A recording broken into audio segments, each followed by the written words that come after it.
Have you ever said, I'm just waiting on God, waiting on clarity, waiting on the right opportunity, waiting on the response, waiting on confirmation? But what if you're not actually waiting on God? What if you're avoiding discomfort?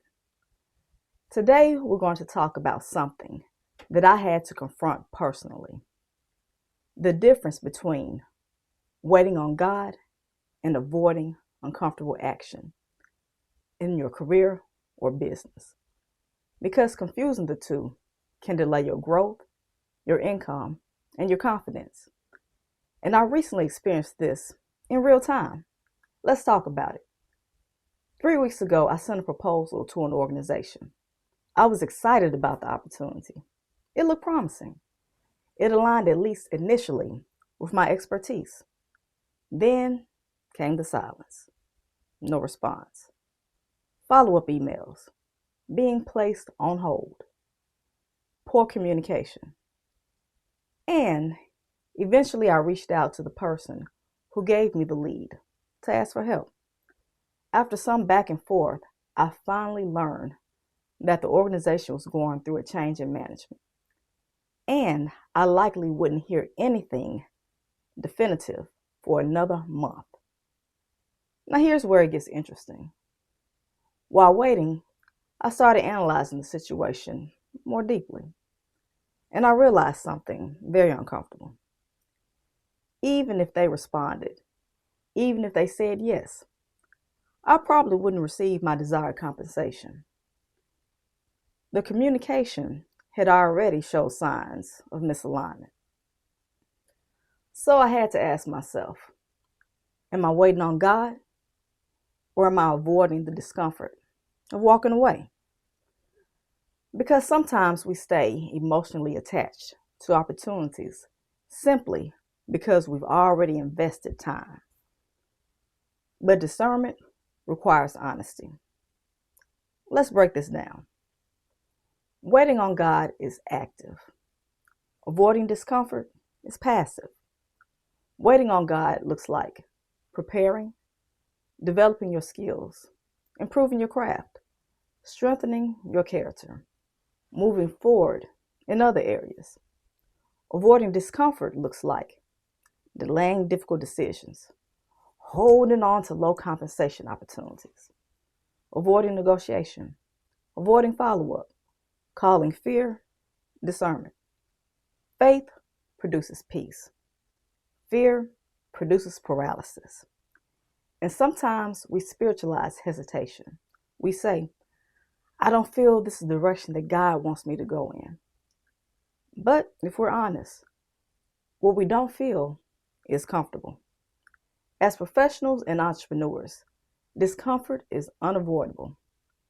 You can't build a business without rejection, delayed responses, negotiation, redirection, misaligned deals. So the question becomes, is this divine delay or is this misalignment? Discomfort isn't always a sign to hold on tighter. Sometimes it's a signal to evaluate. When I step back from the proposal situation, I ask, is this aligned with my value? Is the compensation aligned with my expertise? Is the communication aligned with my standards? Because here's something powerful. Not every open door is meant for you, and not every delay is divine. Some delays are indicators. Some silences are answers. Some poor communication is protection. If someone struggles to communicate before payment is involved, just imagine the complexity after you sign the contract. We often pray for clarity, but clarity frequently comes through discomfort. Discomfort forces evaluation. Discomfort exposes attachment. Discomfort reveals what you've been tolerating. Intolerance can become expensive. Let me give you a question that changed my perspective. If I knew I couldn't fail, would I move forward? If the answer is yes, hesitation may be fear-based. But here's another powerful question. If I knew I deserved better, would I still be waiting? Sometimes we wait because we don't fully believe we can secure something better.